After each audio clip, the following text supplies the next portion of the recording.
Esposa disse que estava trabalhando até tarde. Eu a segui e a peguei entrando de fininho em um quarto de hotel com outro homem. Você não vai acreditar no que encontrei no iPad dela, textos NSFW mais fotos picantes lá dentro. Título, atualização. Minha esposa, 32F, tem mentido e me traído há meses e eu acabei de descobrir, eu já nem sei mais o que é real. Parte 1. O começo do fim, contexto. Oi, Reddit. Conta descartável porque minha principal tem muitos conhecidos em comum. Sinceramente, eu não quero que pessoas que conheço na vida real leiam isso, pelo menos não por enquanto. Ainda estou processando tudo. Eu, 34M, sou casado com minha esposa, 32F, vamos chamá-la de T, há 6 anos. Estamos juntos há 9. Não temos filhos, graças a Deus, mas temos uma casa, um cachorro, finanças compartilhadas, o pacote completo. Eu achava que estávamos sólidos como uma rocha. ênfase no achava. T costumava ser a minha pessoa, sabe? Ela era barulhenta, inteligente, cheia de atitude, e honestamente, me fazia rir como ninguém. Tinha um fogo dentro dela que eu admirava. Nunca foi do tipo que concordava com tudo, sempre teve mente própria, e eu amava isso. Mas em algum momento, esse fogo esfriou. Ficou cortante. Como se tudo que eu fazia a irritasse. No começo, eu achei que fosse estresse do trabalho, ou talvez apenas o vai e vem natural de relacionamentos longos. Mas nos últimos meses, algo mudou. Ela começou a sair mais.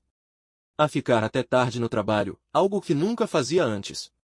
Vivendo colada no celular, sempre deixando a tela virada para baixo. Eu acordava e pegava ela mandando mensagem para alguém, e ela rapidamente escondia. Quando eu perguntava quem era, ela revirava os olhos e dizia, é só a Alissa ou coisa de trabalho, amor. Relaxa. Comecei a sentir que estava sendo manipulado. Como se eu estivesse perdendo o juízo. Perguntava se a gente estava bem, e ela retrucava, por que você tá tão inseguro ultimamente? Pelo amor de Deus, você precisa de reafirmação o tempo todo ou o quê? E eu me sentia culpado. Como se o problema fosse eu. Soiler, não era. Parte 2. Rachaduras na máscara, mais sinais. Então, depois de toda aquela conversa de você tá sendo inseguro, eu tentei recuar. Dar espaço para ela. Talvez eu estivesse mesmo sendo carente. Mas os sinais só continuavam a se acumular, e em certo ponto, eu não conseguia mais me enganar.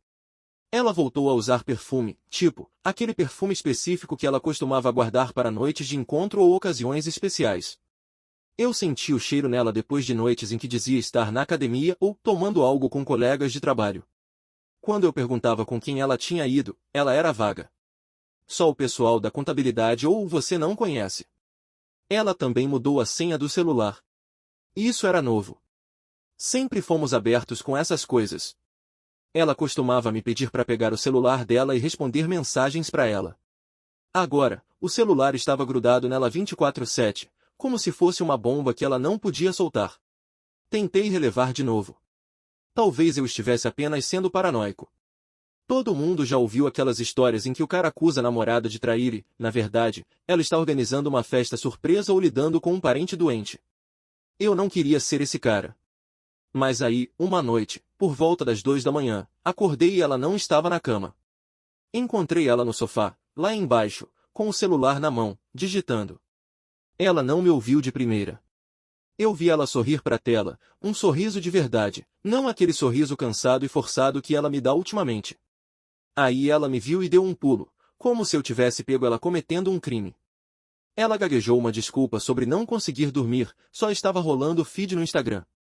Olhei para a tela, ela tinha fechado algo rápido, e o Instagram nem estava aberto. Foi a primeira vez que meu instinto gritou comigo. Algo estava errado. Muito errado.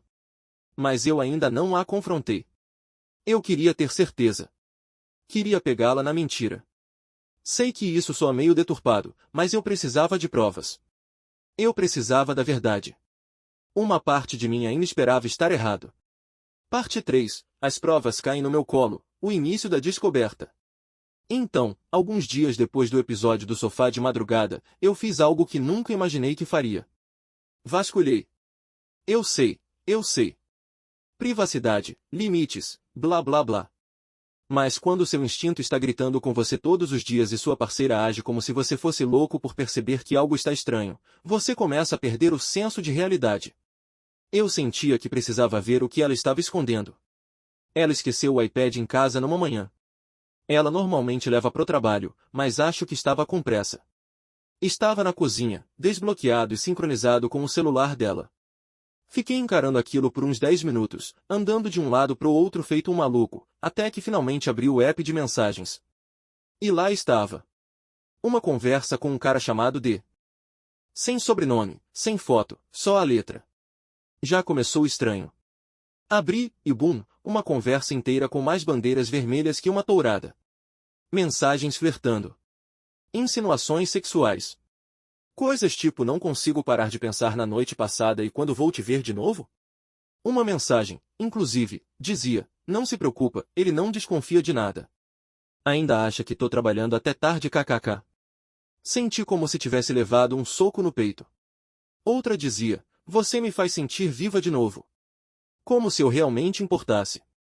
E o pior? Os horários das mensagens. Ela estava mandando aquilo enquanto deitada ao meu lado na cama. Enquanto assistia Netflix comigo no sofá. Enquanto me dava beijo de tchau de manhã. Eu só fiquei ali, encarando a tela, tremendo. Minhas mãos literalmente tremiam. Eu me sentia enjoado. Traição nem começa a cobrir o que senti. Era como se tudo que era seguro e familiar simplesmente tivesse rachado. Tirei foto de tudo. Prints. Cópia de segurança da cópia de segurança. Eu precisava daquilo. Para mim. Para minha sanidade. O mais doido? Uma parte de mim ainda não queria acreditar. Ainda tentava arrumar desculpas para ela na minha cabeça. Talvez fosse só flerte. Talvez não tivesse virado algo físico ainda. Mas então eu rolei a conversa para cima. Tinha fotos. E não eram só selfies. Parte 4. Provas que não consigo desver. Então tinham fotos.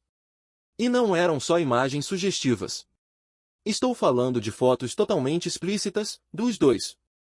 Ela com lingerie que eu nunca tinha visto antes. Ele sem camisa, aparentemente em um quarto de hotel. Uma das fotos era dela no espelho do nosso banheiro, sem sutiã, com a legenda pensando na noite passada cara piscando. Eu fiquei só olhando para aquilo, paralisado. Aquele era o nosso banheiro. Minha escova de dentes estava no fundo da foto. Ela estava mandando fotos íntimas para esse cara direto do espaço que a gente dividia, enquanto eu provavelmente estava lá embaixo fazendo jantar ou passeando com o nosso cachorro. Aquela imagem ficou gravada na minha mente. Acho que nunca mais vou conseguir olhar para aquele espelho da mesma forma. E aí as mensagens ficaram ainda mais reais. Eles combinando encontros. Falando sobre como ela ia sair de fininho depois que eu dormisse. Tirando sarro de mim, chamando-me de marido chato. Essa doeu mais do que todas. Aff, ele só fala de trabalho e quer fazer conchinha. Eu preciso de algo de verdade. Tipo, como assim? A gente era melhores amigos. Agora eu sou só um figurante no meu próprio casamento? Rolei por semanas, talvez meses, dessa merda. Eu queria parar, mas não conseguia. Era como assistir a um acidente de carro em câmera lenta, só que eu tava dentro do carro e não fazia ideia. Eventualmente, tive que fechar o iPad. Eu estava tremendo fisicamente. Meu corpo inteiro gelado. Nem lembro do resto daquele dia. Acho que saí com o cachorro e fiquei andando por 2 horas só para me afastar de casa. Eu ainda não chorei.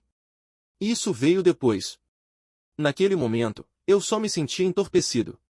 Como se o mundo tivesse deixado de ser real. Eu era um fantasma vagando pelos destroços da minha própria vida. Mas uma coisa ficou cristalina naquele momento. Isso não foi um erro. Não foi um deslize. Era uma vida paralela completa que ela estava vivendo pelas minhas costas. E eu estava prestes a explodir tudo. Parte 5. A preparação. Então, neste ponto, eu estava sentado em cima de uma bomba relógio de prints, mensagens e nudes que eu nunca pedi para ver, e tudo o que eu conseguia pensar era, como diabos eu vou abordar isso? Eu grito? Jogo as coisas dela pela janela igual nos vídeos do TikTok? Encaro tudo com calma, tipo um monge iluminado? Eu não sabia. Nunca fui do tipo que grita, mas também não sou do tipo que deixa esse tipo de traição passar. Isso foi uma facada no nível mais profundo, tipo, na alma. Passei o dia inteiro revendo todas as conversas recentes que tivemos. Cada vez que ela me ignorou. Cada desculpa. Cada beijo que, agora, parecia vazio. Percebi que ela não dizia que me amava há mais de um mês. Nem uma vez. Isso era a nossa coisa, sempre dizíamos antes de dormir. Eu parei de notar quando isso sumiu. Acho que quando você está sendo cozido vivo aos poucos, nem percebe quando começa a ferver. Então, tracei um plano. Não ia confrontar ela naquela noite, eu precisava estar pronto. Queria que as mentiras dela batessem de frente com os meus fatos. Eu não ia entrar nisso no impulso. Queria ver as palavras dela lado a lado com as provas. Eu precisava ver como ela reagiria ao perceber que eu sabia de tudo. Criei uma pasta no meu celular. Nomeei como garantia do carro, para ela não desconfiar. Fiz backup num pendrive e escondi na gaveta das minhas meias, só por precaução, caso tudo explodisse e ela tentasse bancar a inocente ou apagar as evidências do celular. E então, esperei. Na noite seguinte, ela disse que ia sair de novo para um happy hour com a Alyssa. O clássico disfarce. Perguntei se podia ir junto. Ela literalmente riu e disse, amor, você ia morrer de tédio. É só fofoca de escritório. Depois me deu um beijo na bochecha, pegou a bolsa e saiu, com aquele mesmo maldito perfume. Esperei 10 minutos. E então, entrei no carro. Parte 6. A perseguição. Então eu segui ela. Não é meu momento mais orgulhoso, mas sinceramente, eu já tinha passado da fase do orgulho. Esperei alguns minutos depois que ela saiu, peguei as chaves, vesti o moletom com capuz e saí dirigindo feito um detetive de quinta categoria. Andei com os faróis apagados até me afastar algumas quadras, total vibe Jason Bourne, se o Jason Bourne estivesse tremendo igual vara verde o tempo todo. Ela disse que ia pro O'Harris, um bar no centro onde supostamente sempre encontrava o pessoal do trabalho. Então imagina minha surpresa quando ela passou direto. Nem deu sinal de que ia parar. Fiquei seguindo ela por uns 20 minutos, graças a Deus o trânsito estava leve, até que ela parou no estacionamento de um hotel bem bacana. Não era 5 estrelas, mas definitivamente não era o tipo de lugar para tomar uma com os colegas. Estacionei do outro lado da rua, com o coração batendo tão alto que parecia tambor na minha orelha, e fiquei observando enquanto ela ficava sentada no carro por um minuto. Aí ele chegou. Cara alto. Atlético. Provavelmente uns 30 e poucos anos, barba, óculos escuros à noite, típico babaca. Estacionou ao lado dela, saiu do carro e foi direto até a janela dela. Ela abriu a porta e eles se beijaram, beijo mesmo, de verdade, não foi selinho, nem abraço de amigo. Mãos envolvidas. Tipo quem mal pode esperar para subir pro quarto. Eu fiquei paralisado. Só observando. Meus olhos nem piscavam. Depois eles entraram juntos, rindo. A mão dela nas costas dele, como se estivessem de férias. Como se ela não tivesse acabado de mentir na minha cara menos de uma hora antes. Eu não entrei atrás. Não precisava. Fiquei sentado no carro por algo que pareceu uma hora. Acho que sussurrei e eu sabia, para mim mesmo umas 100 vezes. Tem algo devastador em ver a verdade se desenrolar ao vivo. Dá uma sensação de desmoronamento no peito. Eventualmente, dirigi de volta para casa. Nem mandei mensagem. Queria ver o que ela diria quando voltasse e tentasse me contar mais uma historinha para dormir. Soiler, ela não decepcionou. Parte 7. As mentiras continuam, o confronto começa. Ela entrou por volta da meia-noite. Cabelo um pouco bagunçado. Batom desbotado. Cheiro de sexo e daquele maldito perfume. Tentou entrar na surdina, provavelmente achando que eu já estaria dormindo. Mas eu estava sentado no sofá, luzes apagadas, só esperando. Igualzinho a um clichê de filme. Ela levou um susto quando me viu. Ah, ei, você ainda tá acordado. Eu não disse nada de imediato. Só olhei para ela. Deixei o silêncio pairar. Ela ficou inquieta rapidinho. Pensei que você já estaria apagado. O happy hour durou bem mais do que eu esperava. A Alyssa tá passando por umas coisas, coitada. Juro por Deus, ela teve a audácia de sorrir. Como se realmente achasse que eu ia engolir aquela pilha fumegante de mentira. Então perguntei, super calmo. E como a Alyssa tá? Ela piscou. O quê? A Alissa, repeti, mantendo a voz firme. Você tava com ela, né? Sim. Eu te falei. Ela tá lidando com uns problemas no trabalho, aí a gente tomou uns drinks e desabafou. Por quê? Só balancei a cabeça, peguei o celular e falei. Que estranho, porque eu te segui hoje à noite. Bum! O sangue sumiu do rosto dela como se alguém tivesse apertado o botão de ejeção da alma. A boca abriu, fechou, abriu de novo. Você, o quê? Eu te segui. Vi você encontrar com ele. Vi vocês entrando naquele hotel. Vi você beijando ele como se tivesse esquecido que era casada. Então vou perguntar de novo, como a Alissa tá? Ela ficou muda. E aí, depois de alguns segundos, ela riu. Juro por tudo, essa mulher riu. Uau!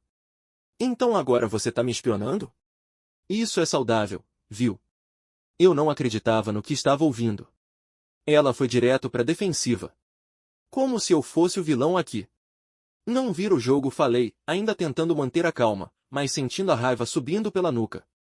Eu vi as mensagens. As fotos. Eu sei de tudo, T. E aí vieram as desculpas. Ah, Deus, as desculpas. Não significou nada. Eu tava me sentindo sozinha. Você anda tão distante. Nem foi sério. Ele era só uma distração. Não é o que você pensa. Eu ia terminar. Todos os clichês possíveis, como se ela tivesse pesquisado no Google como enrolar depois de ser pega traindo.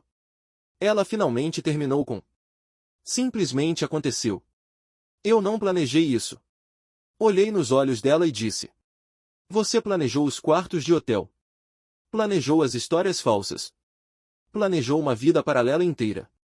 Aquilo calou ela. Ela ficou ali parada, de braços cruzados, como se ela fosse a parte traída.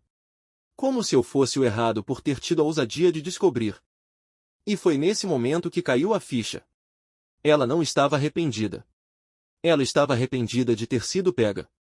Parte 8. A máscara cai. Confronto total. Depois que eu disse aquilo, você só tá arrependida porque foi pega, ela simplesmente ficou ali, de braços cruzados, como se estivesse calculando o próximo movimento. Como se estivesse negociando um contrato, e não em pé sobre os escombros do nosso casamento. Aí ela teve a ousadia de soltar. E o que você quer que eu diga, hein? Você tá emocionalmente ausente há meses. Você acha que eu traí por diversão? Eu encarei ela, incrédulo. Ela realmente estava tentando jogar a culpa em mim. Como se ela tivesse traído porque eu não levei flores toda terça-feira. Surreal. Ah, então agora a culpa é minha, perguntei, com a voz tremendo mais de choque do que de raiva. Você podia ter falado alguma coisa. Podia ter conversado comigo. Mas em vez disso, você escolheu esconder, mentir, me fazer achar que eu estava ficando louco por perceber.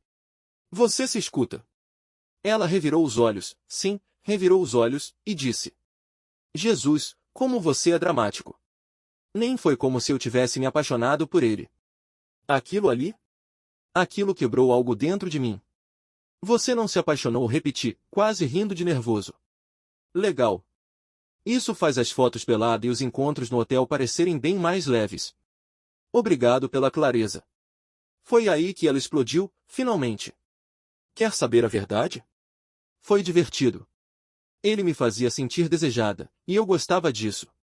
Você tem sido um marido entediante há muito tempo, e eu cansei de esperar você voltar a ser interessante. E ali estava.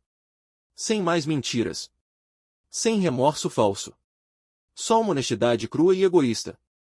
Me encostei no sofá, completamente vazio por dentro. Como se toda a força tivesse me deixado de uma vez.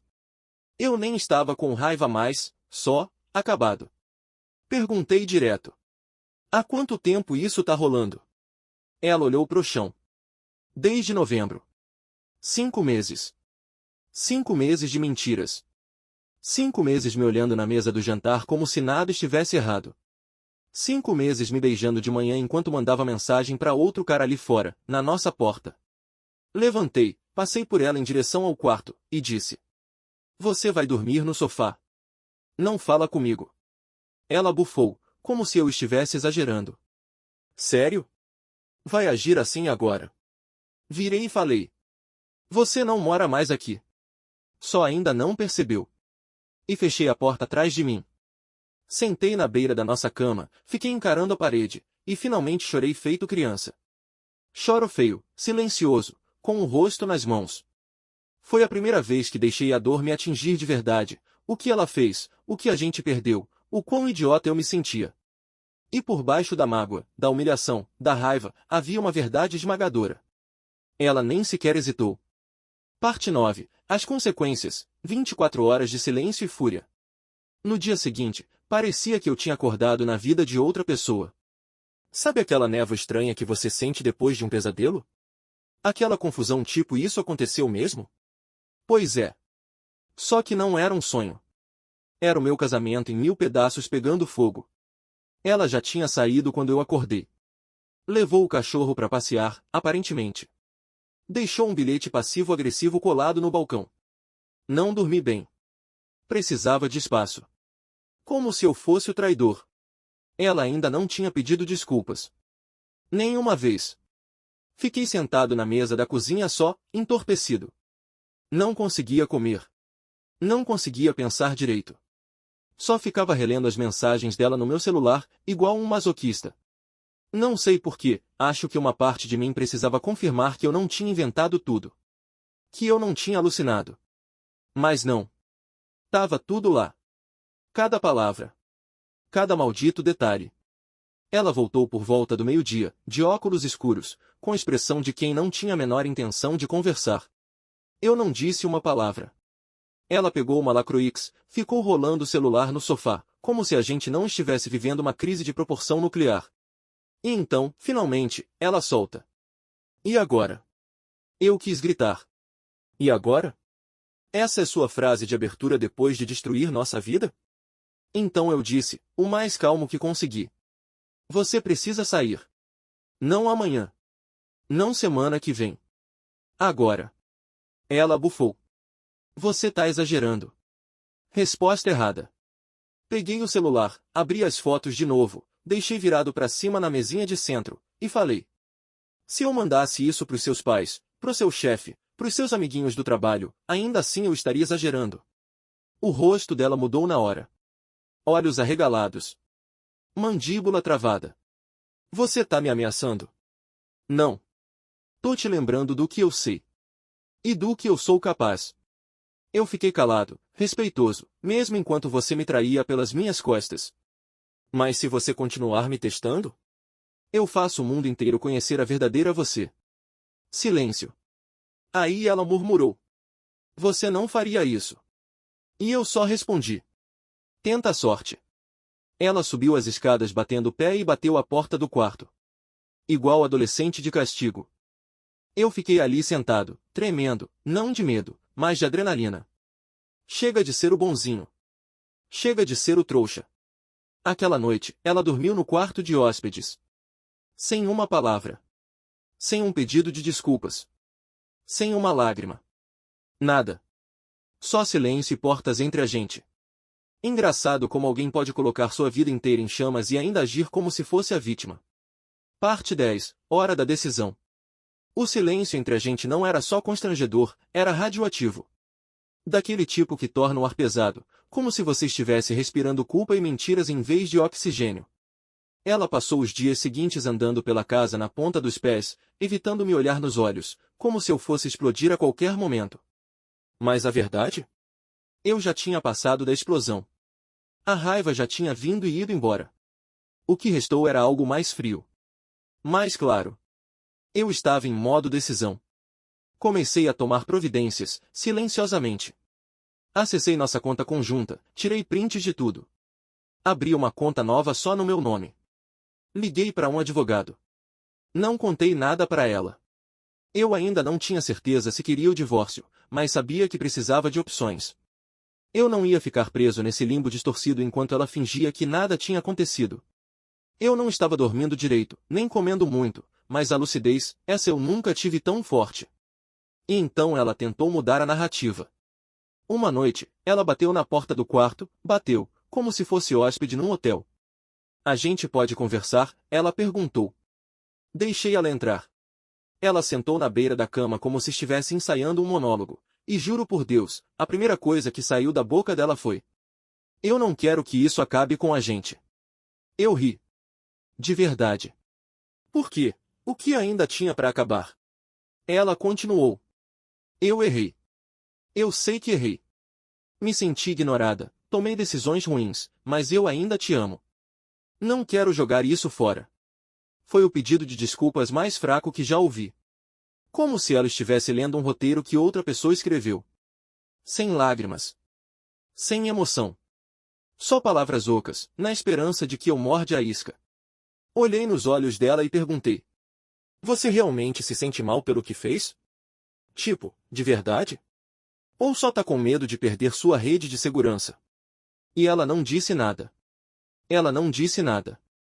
Esse silêncio me disse tudo o que eu precisava saber. Ela não estava arrependida. Estava apenas com medo das consequências. E foi nesse momento que eu soube, com uma certeza brutal: não tem mais volta. Parte 11. Desligando a máquina.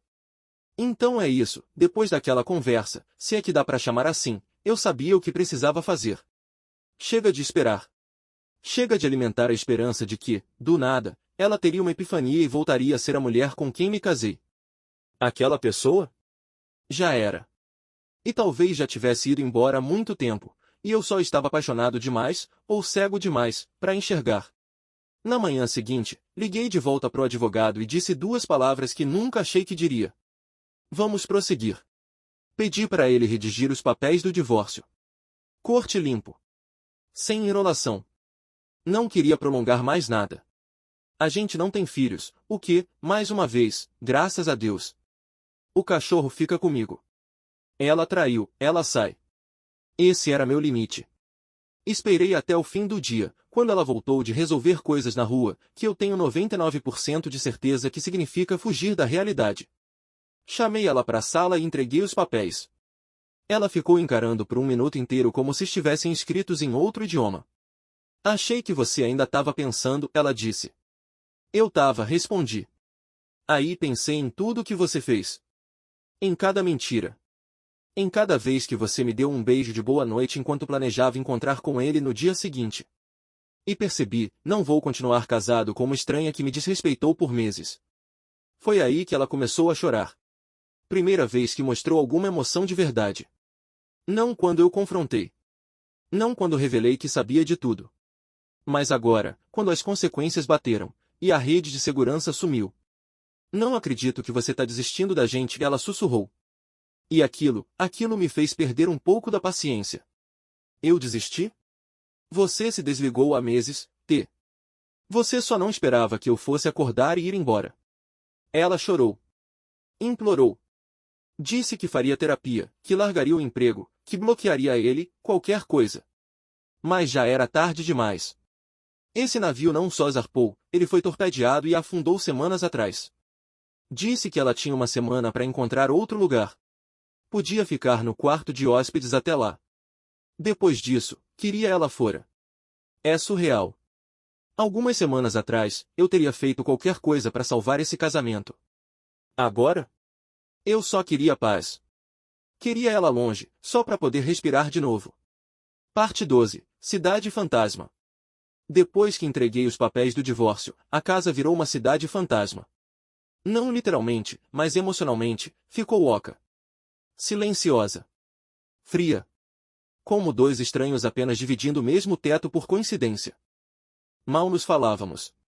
Ela parou de fingir depois disso. Acabaram os sorrisos forçados. Acabou o papo fiado de manhã. Ela chegava do trabalho, evitava me olhar, fazia o próprio jantar e sumia no quarto de hóspedes. Sinceramente?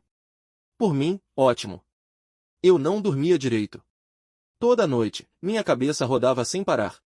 Repassando cada briga que a gente não teve, cada vez que eu devia ter falado algo, cada momento estranho que eu ignorei. O tal do olhar para trás é um desgraçado cruel. Você começa a enxergar tudo com uma clareza cortante, as mentiras, as mudanças, as coisas que você justificou com estresse, trabalho, mau humor. E aí vieram as mensagens. Dela. Da sala ao lado. Não quis te machucar. Queria que você falasse comigo. Parece que você já superou. Você tá agindo como se eu fosse um monstro. Ela me mandava mensagens em vez de simplesmente dizer na minha cara. Eu não respondia. Não porque não tinha nada para dizer, mas porque nada do que eu dissesse faria diferença. Ela não queria verdade, queria alívio. Queria se livrar da culpa. Da realidade que ela construiu e depois destruiu.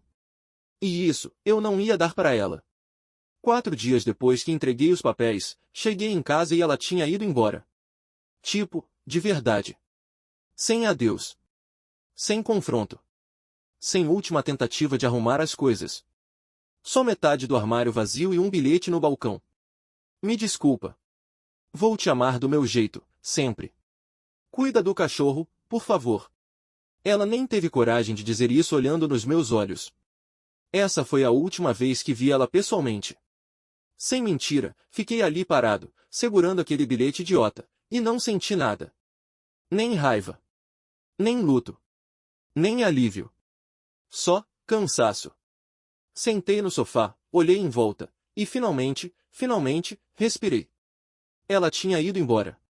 E pela primeira vez em meses, o silêncio não parecia sufocante. Parecia paz. Parte 13. Recolhendo os cacos. A primeira semana depois que ela foi embora foi estranhamente silenciosa. Não aquele silêncio de quando a TV tá desligada e o cachorro tá roncando, era um silêncio de alma. Como se a tensão que vivia enroscada dentro daquela casa finalmente tivesse escapado junto com a última mala dela. Eu ficava esperando desabar. Achava que ia rolar uma cena digna de filme, eu no chão, chorando no pelo do cachorro, questionando tudo. Mas não foi assim. Em vez disso, eu lavei a louça. Levei o cachorro para caminhadas mais longas. Esvaziei o armário do quarto e joguei tudo que ela deixou para trás em caixas marcadas com T. Voltei a ouvir música. Música que eu gosto, não aquelas bandas indie tristes que ela ouvia tentando parecer profunda. E até comecei a cozinhar de verdade, em vez de jantar comendo salgadinho direto do pacote feito um goblin. Claro que não foram só vitórias. Algumas noites eu me pegava rolando fotos antigas no celular. Aniversários. Viagens. Selfies no sofá tiradas só porque sim.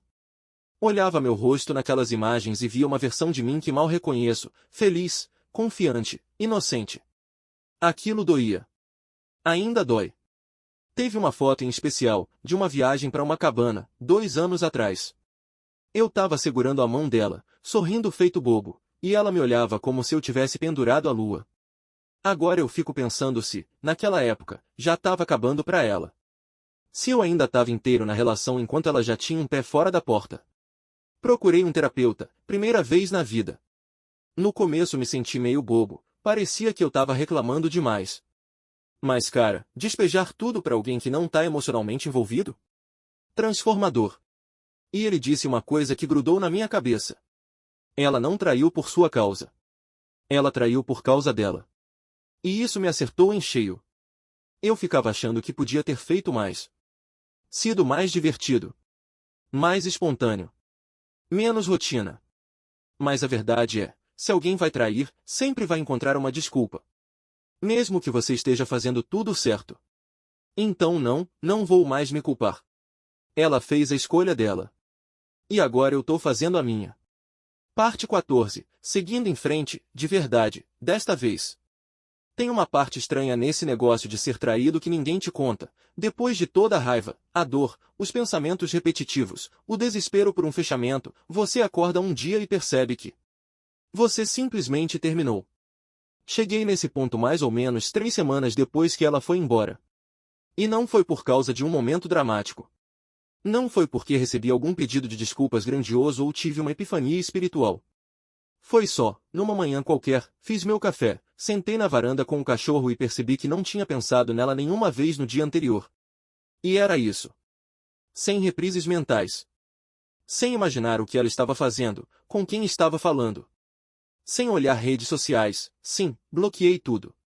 Ela virou uma mancha borrada de fundo na minha vida. Tipo alguém que eu conhecia, mas que hoje, se visse na rua, talvez nem reconhecesse. Finalizei a papelada com meu advogado. Mandei para ela. Ela assinou e devolveu sem drama, o que me surpreendeu. Talvez até ela soubesse que não tinha mais como limpar a imagem. Esse foi o último laço oficial entre nós. Sem escândalo. Sem ligação cheia de lágrimas. Só uma morte digital silenciosa do que um dia foi da gente. E sinceramente, era exatamente o que eu precisava. Comecei a me reencontrar. O eu de verdade. Reaproximei de amigos antigos que ela nunca gostava. Surpresa, ela não gostava de muita gente. Voltei para a academia. Não para ficar gostoso de vingança, mas porque mexer o corpo ajudava muito mais do que ficar parado no escuro sentindo pena de mim mesmo.